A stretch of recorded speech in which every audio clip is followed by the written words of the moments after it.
Friday, the 4th of April, 2025. First reading. Reading from the Book of Wisdom.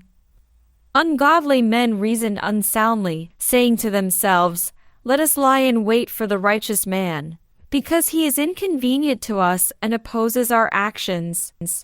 He reproaches us for sins against the law and accuses us of sins against our training. He professes to have knowledge of God and calls himself a child of the Lord. He became to us a reproof of our thoughts. The very sight of him is a burden to us, because his manner of life is unlike that of others and his ways are strange. We are considered by him as something base, and he avoids our ways as unclean. He calls the last end of the righteous happy and boasts that God is his Father. Let us see if his words are true, and let us test what will happen at the end of life. For if the righteous man is God's son, he will help him and will deliver him from the hand of his adversaries. Let us test him with insult and torture, that we may find out how gentle he is and make trial of his forbearance. Let us condemn him to a shameful death, for, according to what he says, he will be protected." Thus they reasoned, but they were led astray, for their wickedness blinded them, and they did not know the secret purposes of God, or hope for the wages of holiness, or discern the prize for blameless souls. Responsorial Psalm.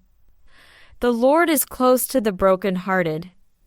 The Lord turns his face against the wicked to cut off their remembrance from the earth. When the just one cries out, the Lord hears and rescues him in all his distress.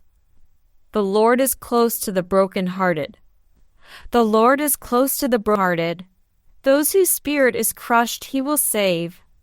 Many are the trials of the just one, but from them all the Lord will rescue him. The Lord is close to the broken-hearted. He will keep guard over all his bones. Not one of his bones shall be broken.